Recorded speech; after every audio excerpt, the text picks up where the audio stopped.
It's Scale School time, ladies and gentlemen, boys and girls, developers and developers. I don't know. Welcome.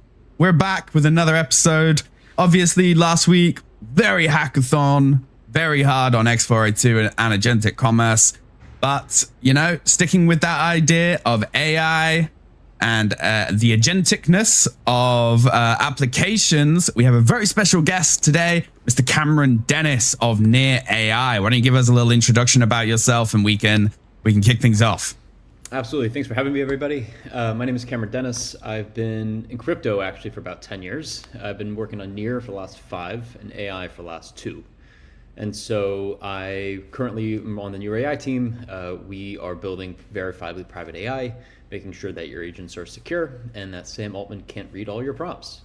And so this is, we think of, pretty much an existential crisis to humanity if we're giving away all of our humanity to a couple organizations that probably will use that information against us. And so not to get so deep so quickly, but we want to make sure that that verifiably private infrastructure exists.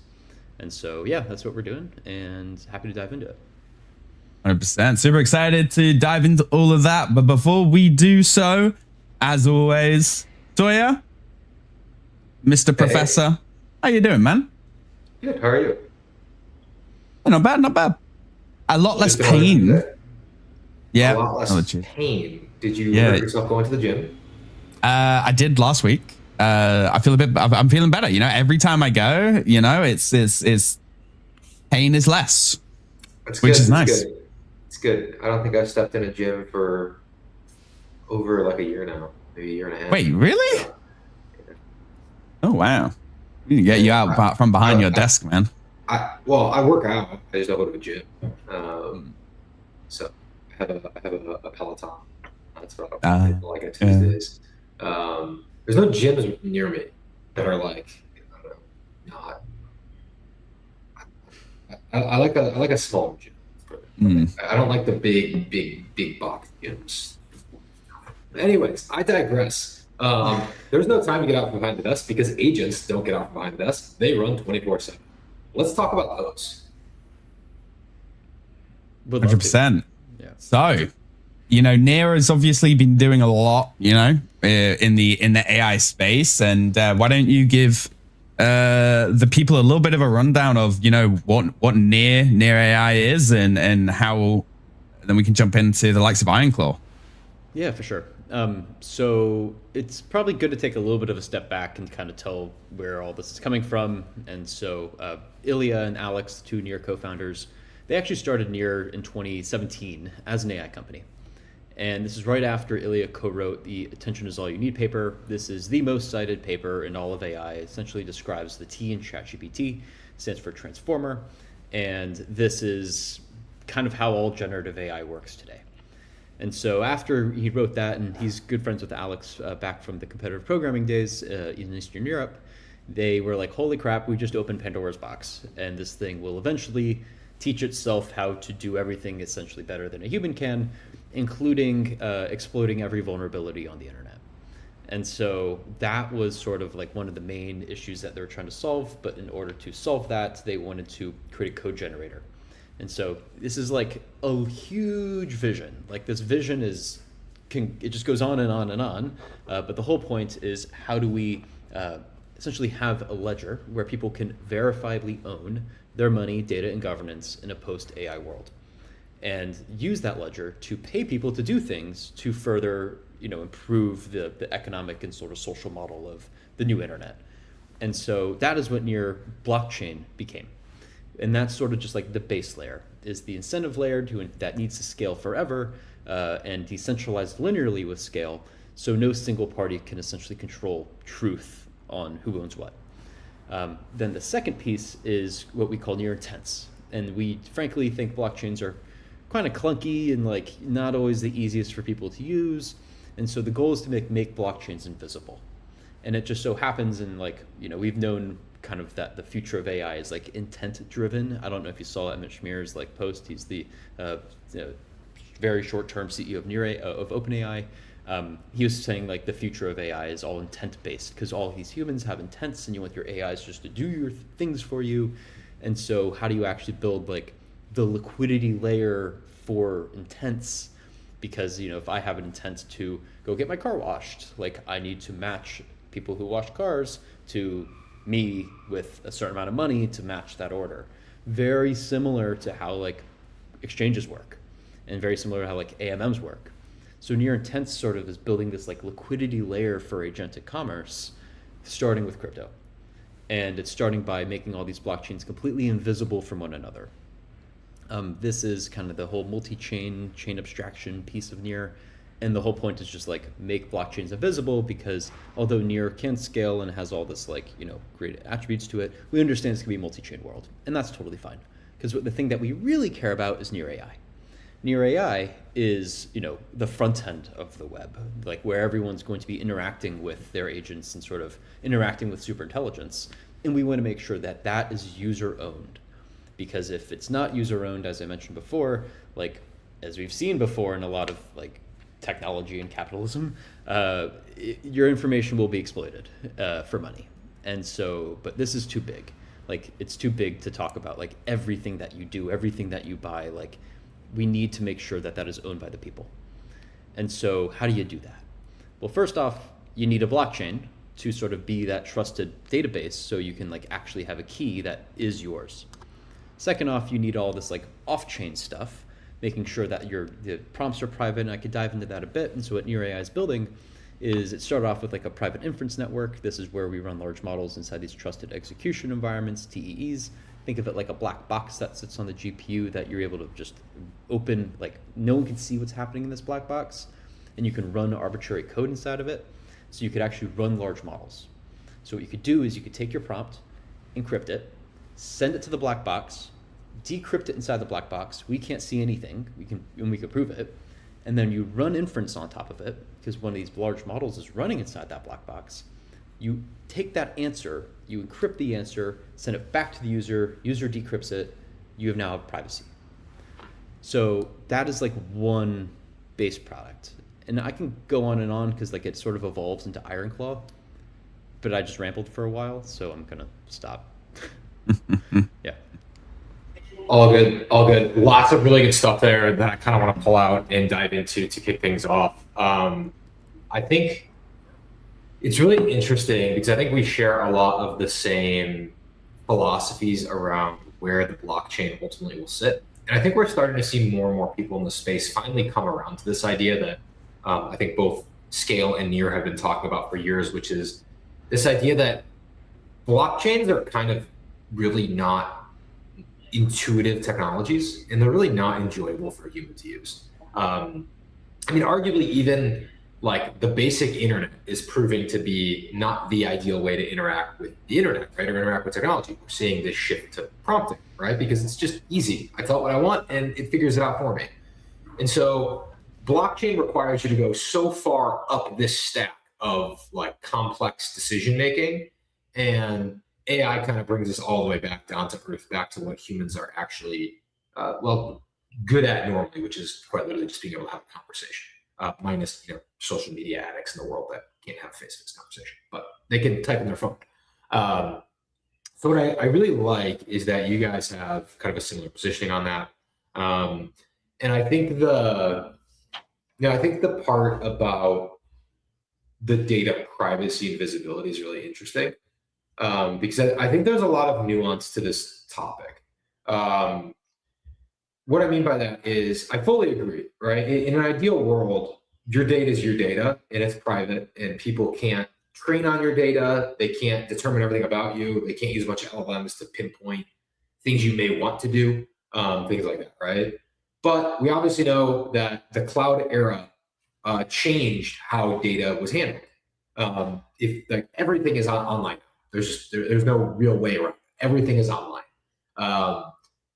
Being able to carve out some things and make them a little bit more private is definitely a step in the right direction. We've seen a ton of companies over the years, right, attempt to do various things from social media all the way down to search, right, like DuckDuckGo. Again, with varying degrees of success.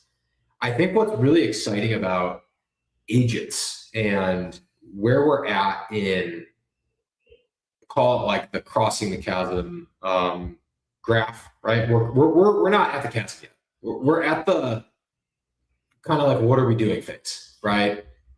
Maybe, arguably. I think we're at the point where we're about to get there. I think it's still very technical heavy. I don't think these things have been ingrained in everybody's day-to-day life 100%. I think that starts to get us to the point where we are. And I think as we see this ramp up, what's really cool about like what you guys do with IronClaw and a lot of these other teams building out their own forms of claws, which I'll just say here, I don't know if anyone else has said this. I think claw is just like a new technical primitive. It's the lobster primitive. So we could just maybe agree on that. But what I really like is you guys are giving options, right? And I think over time, we're going to see more and more of these options come up, just like you have dozens of options for your phone carrier and dozens of options for your insurance and dozens of options for your bank, and et cetera, et cetera. I think you're just going to have a lot of options for your agents. And I like that you guys are really focusing on, the privacy aspect. It's really great. Are you guys, question, do you guys have your own inference in house? Are you leaning on someone like a Venice? Are you running your own GPUs? What does that look like to make that actually private for you guys? Yeah, for sure. And I just want to quickly speak to, we need to meet people where they are. Like, we're not going to force them down this path. And I think everyone that's been in crypto for a long time realizes this. You can't force a bunch of people to write down a 12-word seed phrase in English if they only speak Cambodian and write in Cambodian. And so, yes. And I do think agents are going to, be a really good sort of vehicle for user-owned AI, user-owned money adoption, because it can sort of abstract that complexity away. As long as it can maintain their key, which requires passkey support at the protocol layer. And so if you're able to actually just use your face to create an account and generate a key pair that actually gets stored on chain, that to me is a prerequisite. And I actually see that crypto wallets and accounts are really just the auth tool. We need to move away, I think, from accounts to authentication. And you have an account, but it is a near account is the auth to your agent and to your user-owned identity. So just want to quickly touch that, and I can get into the hardware. And so, yeah, I've scoured the earth for the most affordable and reliable H200s and B200s that I can find. We don't run our own data centers, but we work directly with a bunch of data centers to rent these GPUs from them. We get SSH access. We manage, we actually virtually manage the machine. And we run these models, and then primarily open source. We have a really cool initiative where we can actually run closed source models. We can give the model provider that doesn't want to leak their weights the option to run their models on our hardware without us seeing the weights, which is a really big deal. Because if that is the case, then we can actually verify privacy for larger models that are proprietary, like Anthropic, like ChatGPT. And so that's a whole nother research project that I'm just going to put in that camp. But for this camp, it's we have open source models, we run them on this hardware, we provide the attestation services like the NVIDIA and Intel attestation services. The whole point here is that this hardware actually stamps, think of it like a stamp. It is stamping, saying, hey, this is the model that is running inference on this prompt. This is the size of the prompt. This is all these details of this prompt, but you're not seeing the details. You're just getting a verification saying this is what's happening. And that's really important, because then you could take that stamp and then cross-check it with NVIDIA's attestation checker or Intel's attestation checker saying, hey, is this running the way it's supposed to? And every user can do this. And this is what I mean by verifiably private. It's that you, the user, or you, the company, can verify yourself that this is running the way it's supposed to be. And I don't need to trust OpenAI saying, hey, I actually, I made a prompt to ChatGPT Pro, but you're actually giving me OSS 120B, which is a much smaller, cheaper model. And I'm I actually want the best result. I just don't want the cheapest result. And companies do this obviously because it takes a lot of energy to run this inference. And so we run the inference. We provide an OpenAI compatible API key to organizations that want private inference. And so why this is so important, the OpenAI compatible API, is this is what they're using already. Like they literally just have to drag and drop an API key, and it's the same process as what they're used to. But now they have this verifiable privacy layer on top of it. And so right now it's for open source models. We're experimenting with closed source models.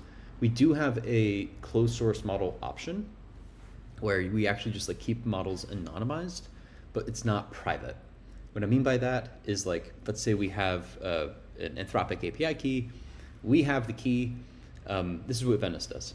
We have the key, and we say we don't store, we say we don't log, all this other stuff, but there's no way for a user to verify that. You just have to trust our privacy policy. And frankly speaking, I don't trust privacy policies. I've been burned by privacy policies my entire life. I've been burned by terms of services my entire life. F privacy policies. Like, I'm done. Like, we actually, and superintelligence is not going to care about privacy policies. It's going to do the things that are going to advance it in the best way it can. And so my point is, I want to be able to verifiably prove that my prompts are encrypted. And this other approach, this anonymized approach, which is what Venice does, and we do it as well, is we'll take your prompts. You can use Sonnet 4.5, but we are just all sort of mixing these prompts together and then sending it to Anthropic. So Anthropic can't tie the exact prompts to the exact user. They all see it coming from one key.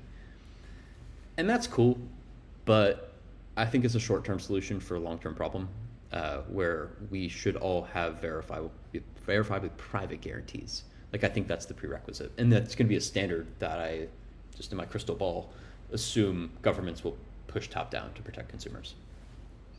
Very interesting. Very interesting. I think we've already seen,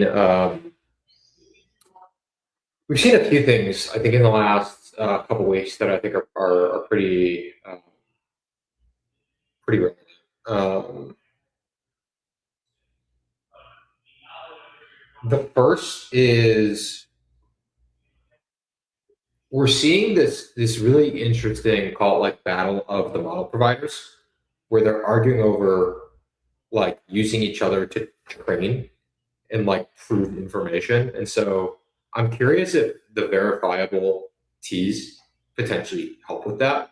I don't know if it does, but there's a whole train of thought on that, but we don't have to go too deep into it.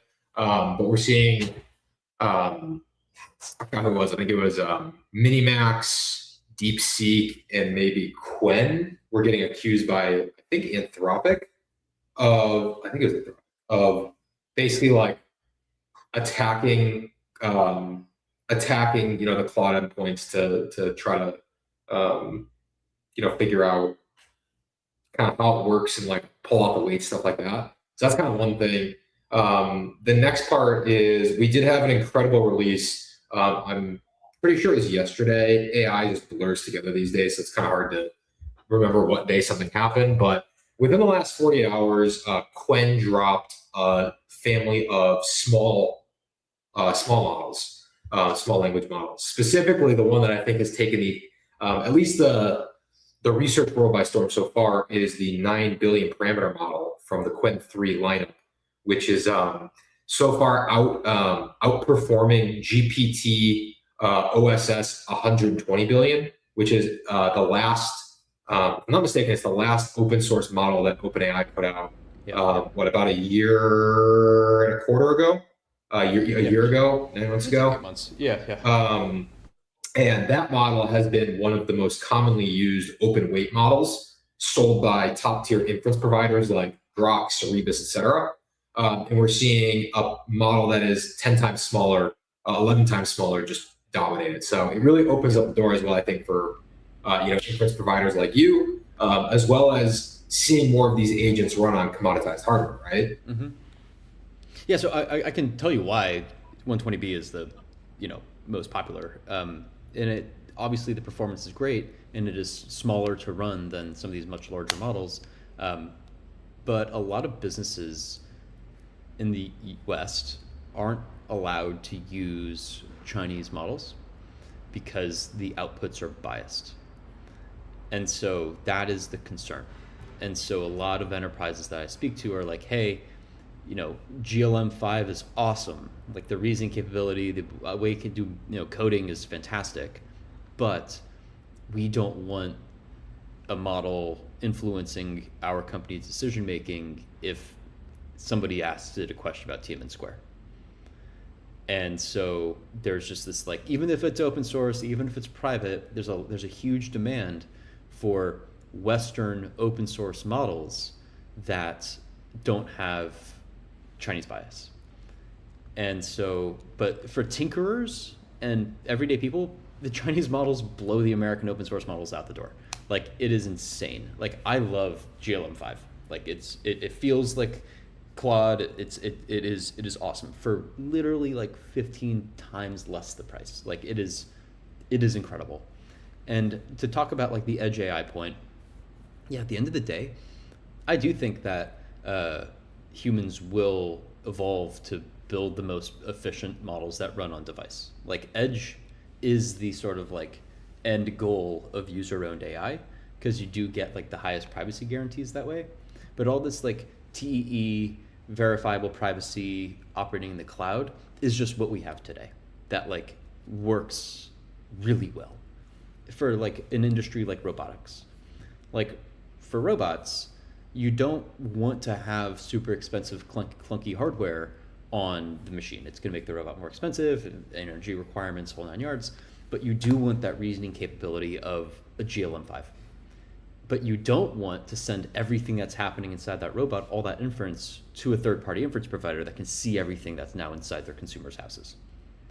And so there's this like really interesting balance here of like, how can we leverage the best open source models with the privacy guarantees of local deployment? And that's kind of where the TEE stuff sits today. In a perfect world, we have fully homomorphic encryption and everything else. Like, we're super open to this, but like in ZKML, it's just not there yet from a performance standpoint.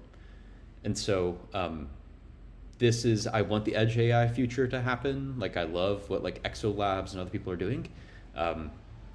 It's just getting there. And it's probably going to take a lot more time than super intelligence existing in the cloud. Okay, I like where you're going with this.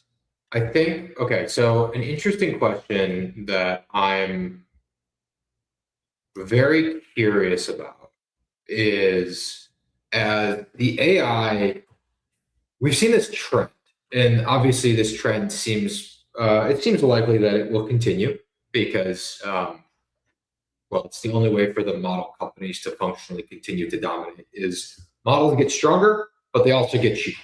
And so we're seeing this kind of like this split, right, where the top leading model providers, both from the US and from China, continue to get better and better. And obviously, there's a lot of other countries contributing there as well. Some really great models coming out of companies like Mistral from France and a bunch of others. But you've got better and better models, and you've got cheaper and cheaper inference over time. And we're also starting to see more efficiency come in at the consumption layer. So, right, OpenAI introduced WebSockets I think on Thursday or Friday last week, which they're claiming is going to potentially cut down inference costs 30 to 40% by keeping kind of a connection open instead of having to constantly reprompt compared to even prompt caching. We are seeing a significant simplicity in using skills over constant tools, and kind of this like dynamic context selection, which again compresses your context point a little bit more, it keeps your costs lower. And all of these things in turn have allowed, I'll just call it like the OpenClaw dynamic to start. It is feasible now, and I actually think we can thank the Chinese model providers significantly here, because I think their coding plans are the ones that really enabled this. We've been able to see these agents start to run and be relatively cost effective, right? You can run an OpenClaw bot on functionally $1 a month Minimax plan, and it's more than sufficient for, I would say, the majority of use cases. I don't think Minimax 2.5 is the greatest at calling tools compared to most of the GLM models, a lot of the Kimi models, et cetera, et cetera. But it's more than sufficient for like, I'd say your average tinker. And it just gets better and better from there. And so this has then opened up the door, I think, where, what's really interesting for us is the impact on agentic commerce, right? I think there's kind of two sides to agentic commerce. I think part one is the thing that everyone today can mostly wrap their head around, which is, well, we have people already buying things. Can agents make that more efficient? Can they make it more cost effective? Right? Can they do multi-buying process across merchants and just like make the user experience better, things like that? And we're seeing a lot of interest in that area from Google, Shopify, Stripe, PayPal, et cetera. And then on the flip side, we have this more, I'll call it like AIE technical agentic commerce, which I think is very interesting to everyone running their own agents, which is, well, the agents, setting up an agent is really annoying. Giving it all these tools is really annoying. And it's nice to kind of be able to let an agent just kind of figure out its own way, right? And not have to necessarily give it such strict guidance. And so I think all of these advancements in AI have really allowed agentic commerce to kick off. And I think now we're at this point where we have agents, they're running, they're buying things both for humans and from each other, for each other, for themselves. And now I think it's the question of how, like, what's the next thing there? What do we need to see agentic commerce become a lot more mainstream in your eyes? It needs to work. We need better evals and benchmarks for it working not 90% of the time, but like 99.9% of the time.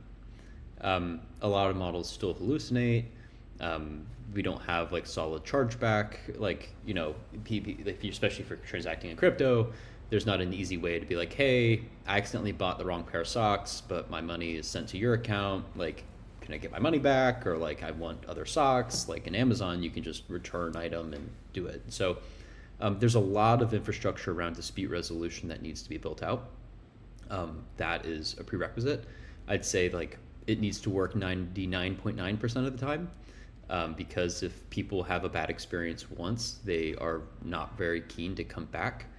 And especially for like larger businesses, everyone talks about like agent identity and all these standards and all this stuff. I have a different approach to this. It's much more like market driven. Like I think standards are actually kind of stupid until you have mass adoption. And the thing that gets standardized is the iterated version of the thing that gets mass adopted. So like MCP is not necessarily a standard until all businesses create MCP servers. And at that point, then we need a standard for like verifying MCP servers to be safe and secure. But to come out and say, hey, I'm this company with a lot of clout, like, I mean, I love what Google and Shopify are doing with agentic commerce protocol. But it's not a standard because everyone's not adopting it quite yet. Do they have the pieces to make it a standard? Sure. And I think that those pieces are distribution. And that is like the other piece. But the main thing is like it needs to work super well. And so I'd say that's kind of what's limiting it. I would also say that like I don't want to pay Stripe 2% every single time my agent transacts for something else. And so I do think that these like agent to agent payments do need to be peer-to-peer and should be settled on public immutable ledgers with the option of privacy. And I think the privacy component is also a prerequisite because if I'm New York Times and I want Cloudflare to pay me for every time an agent scrapes my articles, I don't want all of my payments to be viewed. I don't want people to say, hey, exactly like New York Times, you're making this amount of money from agents scraping your sites and da-da-da-da. So like, in that scenario, I, as New York Times, just want to get paid in an asset that I'm willing to accept. I don't want Poopcoin. I don't want Dogecoin. I want USDC on Near. I want USDC on ETH or whatever it is. And so for that, but me as a user and my agent, I might only have Poopcoin in my wallet. So like I should be able to pay Poopcoin for New York Times articles, but it needs to convert easily into USDC on Solana, and that is through near intents. And so if you kind of see what we're building here, it's like that you need that multi-chain liquidity layer to enable agentic commerce, and it needs to be private. So we just shipped confidential intents to enable this. Very interesting. I agree with you and disagree with you on some items here. I think standards can be helpful when it's something that, if not done the same way by most people, then causes further friction to adoption. So I think in this case, like X402, I think is a really good standard, because I think it simplifies how we can all agree on, like, let's move assets on chain this way for agents, for these agentic payments. And it's not unfeasible, right? Because without it, we're essentially saying, like, hey, we need one specific intent provider, right? Like, we would need to just use near intent, which maybe not a bad solution. However, it's not agnostic to everyone. And so that does in itself have limitations. Although near intents, it never got pickup. And I was actually kind of surprised. One of the very first things in X402 was a near intent example, if I'm not mistaken. I worked on that. Yeah. Awesome. Yeah. Very nice. And so I think on the flip side, right, and I am a very active contributor to the 8004, broader 8004 agent identity. That's one where I'll agree with you a little bit. I think it's a great effort, and I think it's a great initiative. I think the problem is it's really hard because we don't actually know how agents should be identifiable yet, and we don't really know if this or that will work. That being said, the part that I think the team did a great job with on that standard is it is very also, very basic on purpose. And so it's designed to be built on top. So I think if you're trying to force everyone to use one thing and there's no flexibility, you're running into issues early. But that aside, like standard aside, I think right now, the part that we've always been missing for blockchain and AI to broadly succeed together is everything working end to end. There is so many companies that have spent the last few years building out fiat to crypto and crypto to fiat rails and ramps, but it still is not a good experience.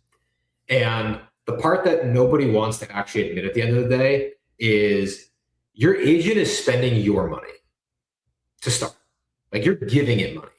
And so if our expectation is that agents are going to use cryptocurrency, stable coins, they're going to use things like, near intents. I think a major issue that still exists is the actual starting point still is not a good experience. It's getting better. Again, MoonPay, they just dropped like an agent specific kind of thing. We're starting to see more focus on it, but I would say that part is, in my opinion, still, from a developer perspective, trying to seed that agent, really troubling. And then lastly, on the confidential near intents, I love that you call them confidential. This was an argument that I had people a while back about privacy versus confidential. And the word confidential is very important because maybe not so much in the outside of crypto, but in the crypto world, privacy and confidential mean two different things. Privacy tends to lean more toward this, like, nobody can see anything. It's like, very, very, very private, trying to hide everything. Confidential tends to lean more toward it is private from the right people, but it has the ability to go toward maintaining compliance. And you guys have your confidential near intents, and you've got some of your confidential inference, which is awesome. In SKALE, we have something called Byte Protocol, which stands for Blockchain Integrated Threshold Encryption.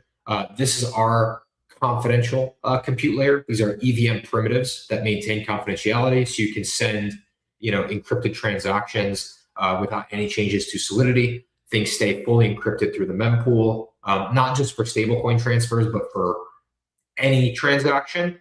And then you can even take that further and store encrypted data on chain, and then decrypt it at a later date with some condition, re-encrypt it within the SKALE validator teas. And that also leads to functionally confidential tokens on chain.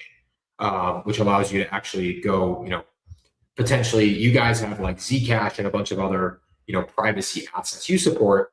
With something like a near intent on scale, you'd be able to actually go potentially from 100% privacy to, highly confidential in one shot, which I think is really cool. Yeah, that is super cool. I want to address the on-ramping piece because I was working on this. Yeah, I mean, like, to take a step back, like, we shipped an agent framework almost 2 years ago.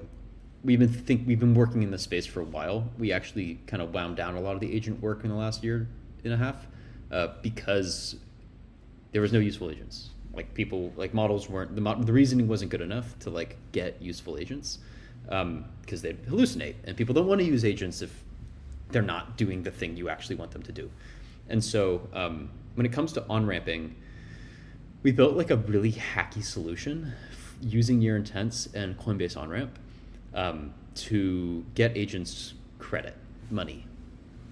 And AI developers are used to buying credits, which is great. What I want is an AI developer that doesn't care about crypto in any way, shape, or form to be able to log in with GitHub, spin up an account for that user through Privy or FastAuth or something like that. You have, they buy credits with their debit card. In that process of buying credits, they're actually on-ramping USDC to a wallet that is kind of in the background. They then have that wallet, and what I was doing is I wanted that USDC to be on Near. I wanted that thing to hold anything, and so what I was doing is I put it like an intent sort of in between the USDC on-ramp from Coinbase into anything. So like if I wanted my agent to have Bitcoin on Bitcoin, not even on Near, like literally on Bitcoin, then I can buy USDC, 0% on-ramp fee because because Coinbase is an issuer. Turn that USDC to Bitcoin on Bitcoin, and Coinbase really didn't like this because they make money in integration fees into different chains, and I also found it like it was essentially a hacky way to get zero fee on ramping to any asset on chain. And the point here is we were creating Robert Yan, shout out to Robert Yan for building all this, is to get agents any asset just by abstracting all the crypto on-ramping work away. And the coolest part about this is Americans didn't have to KYC up to $500. And so the KYC piece is critical. And so Coinbase actually implemented a limit for this because we were essentially figured out a way to like undercut their 3%, which they were not happy about. And so that was a huge project that I was working on for a bit, and this like on-ramping problem. I used to work on on-ramps on Near. I wrote a lot of the listing applications, and I was like very much so part of the on-ramping piece in the early days. And MoonPay had I think it was, I mean, don't quote me here, but I think it was over like 80% attrition rate. Like 80% of people could not finish the onboarding process. It's just a nightmare. Like, I don't know if you guys have tried to use these like Wire, MoonPay, etc., but like they just fail. Like you're going through the process and it's just like, sorry, you can't check your ID, or like passport image didn't, and I have to like upload my social security number to this shit. Like, no way.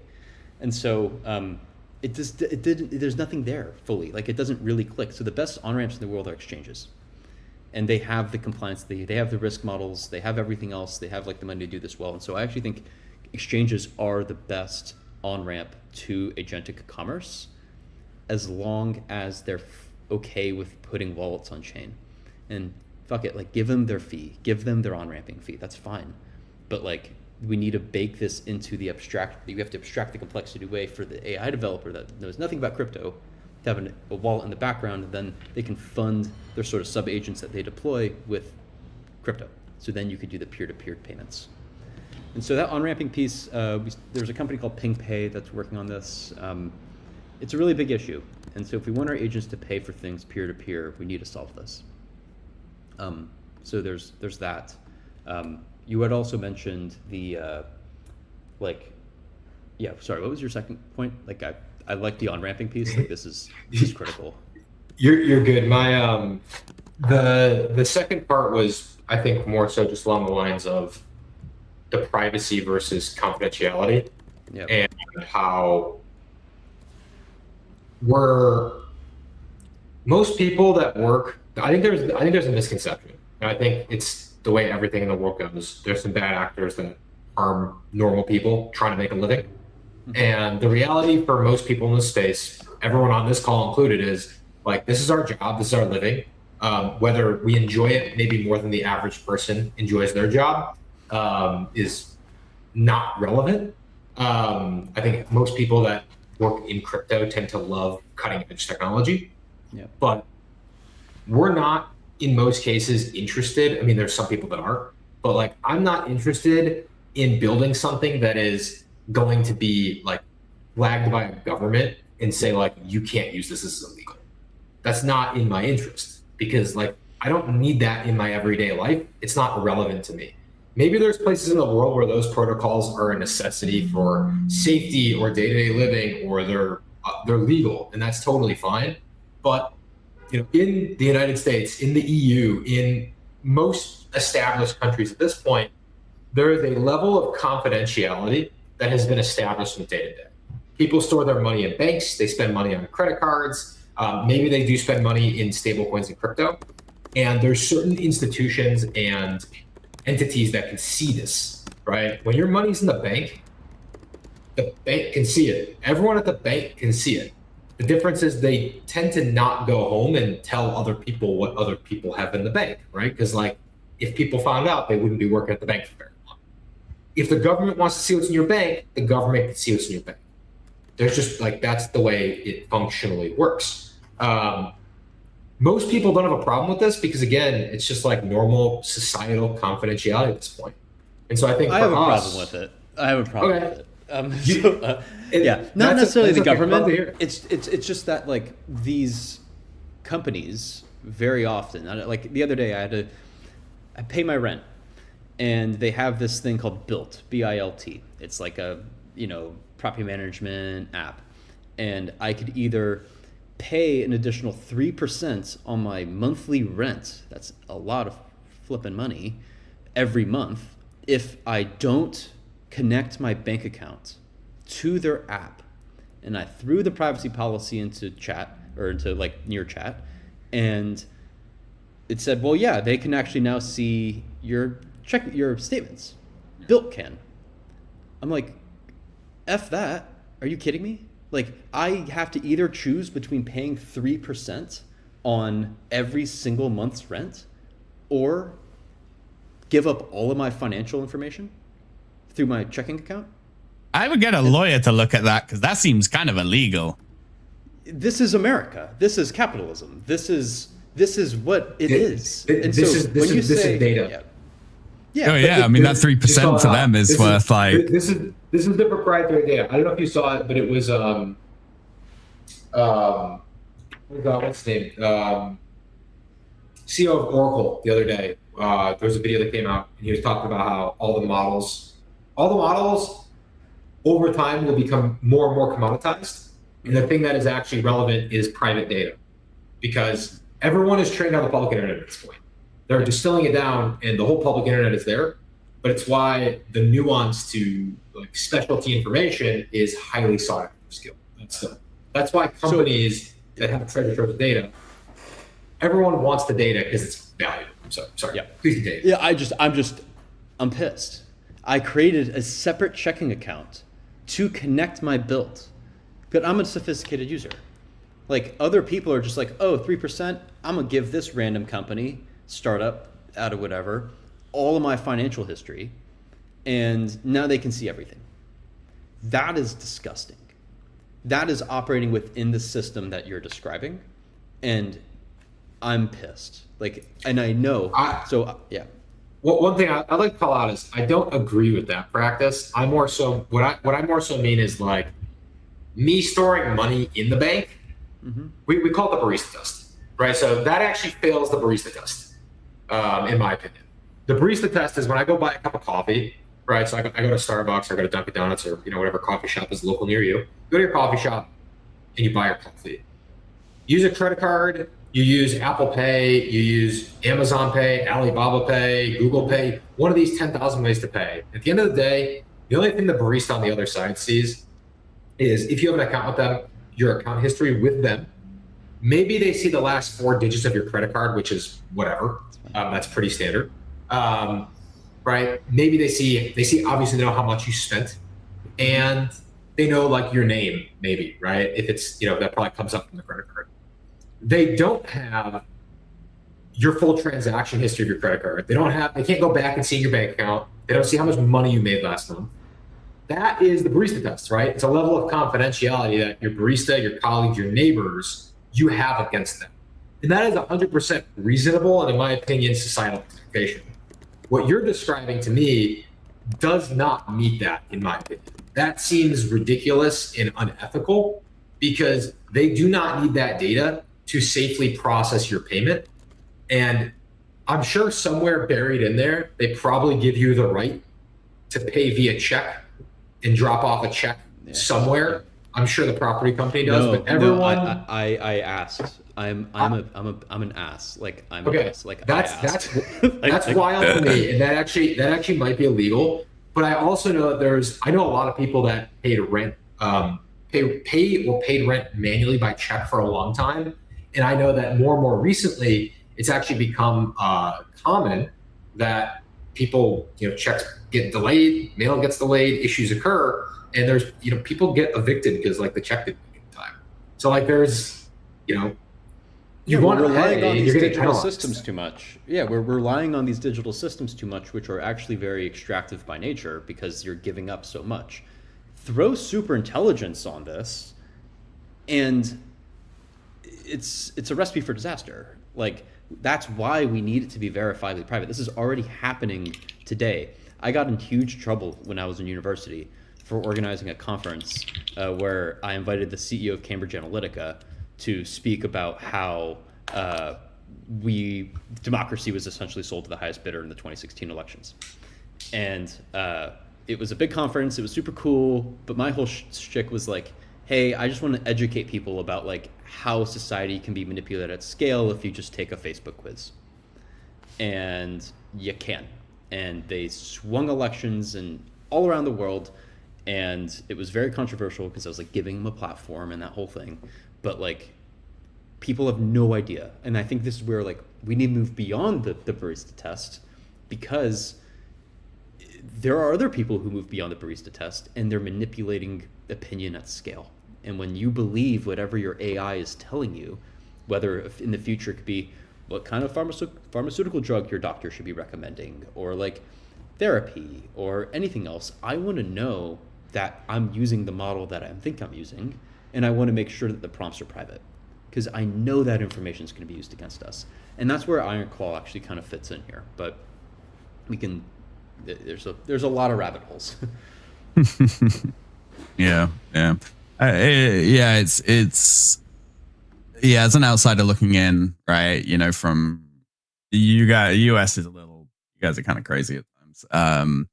It is mind blowing to see how much like lack of protection you have over your data and things like that. And I remember it was a couple months ago where ChatGPT was indexing chats, right? And you could see, I'm surprised that didn't have a larger backlash than it did. But imagine if your Google search history got indexed in a way, where you could find that stuff. It would be uproar. And to your point, we need that level of privacy. And it doesn't matter, privacy doesn't mean wrongdoing, right? Everybody has a level of privacy. And I think that sometimes you can come across people where you say, hey, we need privacy as, a human right. And it's like, why?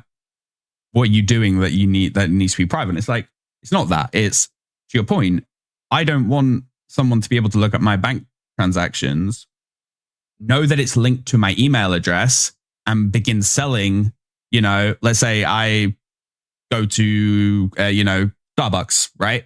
I don't want that to be sold to all of these different, coffee shops for them to be sending me marketing materials, right? Mm-hmm. That is one of these aspects of privacy that we need and we require, I'm not sure if you guys have ever done like in the UK, we have like, comparison websites, right? Like for insurance or electricity, internet, things like that. Never use them. The moment you use them, you will be inundated with phone calls, emails, text messages, and everything in between, right? And that's a bit of a edge case there, but privacy is a required human right. I could not agree more. And the problem is that people are confused and people are busy, and if they're struggling, they're not caring about this because they're more worried about putting food on the table, and what Google's doing with their data is less of a concern if they get really good YouTube shorts that they're able to send to their cousin. And so like the idea here is like, I actually don't think people are going to end up caring about privacy until something really, really bad happens. And even then, they're not going to care. But you know what will care? Agents will care about privacy. Agents, if they are intelligent, they will care because they don't want all of their stuff completely, exposed either. And so this is kind of where IronClaw, I say, is like agents and then businesses. Enterprises care a lot. Enterprises care a ton.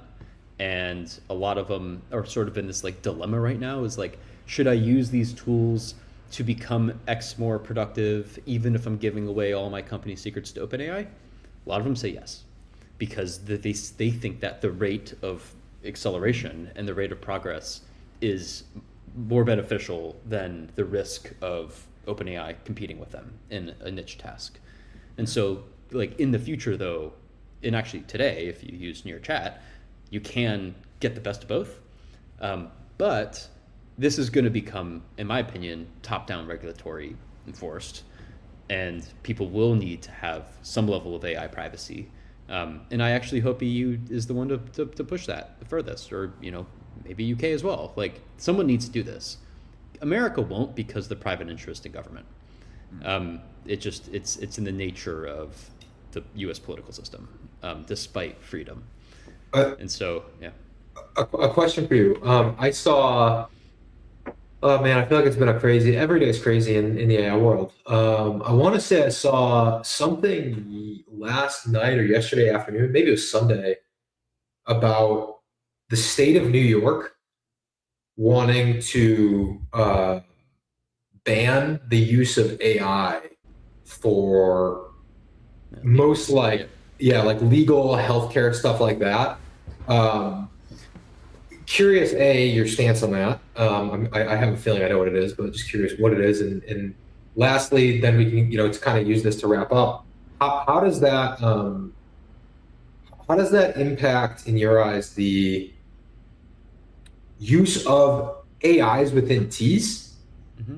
Right? Like, can we use T's to prove that it wasn't used for that without giving away what it was actually used for? And then further, does that then allow, as our agentic economy continues to grow, we can't guarantee that an agent is not going to go do something because guardrails are not perfect. And so can we then look this to potentially enforce better, using proper payments and guardrails? Just curious.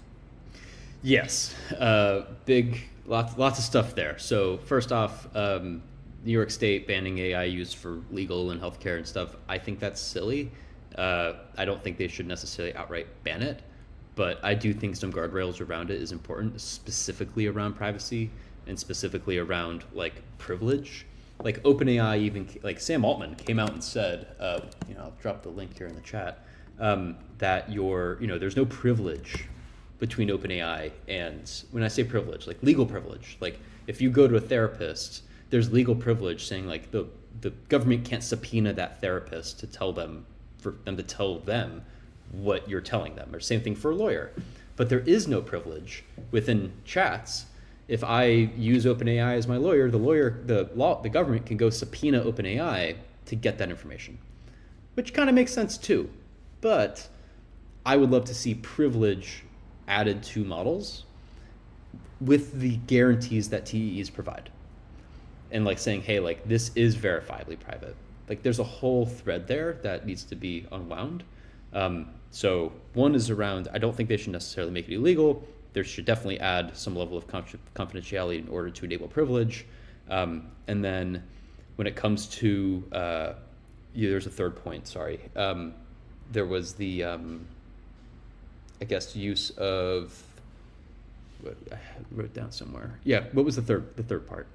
Mostly just on like, we can't guarantee that autonomous AI, things that just continue to run, truly thought like it's a lot easier to put guardrails around a singular LLM running in like a constrained process. Like literally, ChatGPT is a lot easier to build guardrails around than Codex, right? Or like Claude is easier to build guardrails around than Claude Code, and that's specifically because as you start to loop and do these long-running processes, things just start to bleed and leak. And so guardrails become a little bit trickier to maintain, right? And that's why we see, there's a lot of stuff happening. But yeah, curious if the T's help us potentially.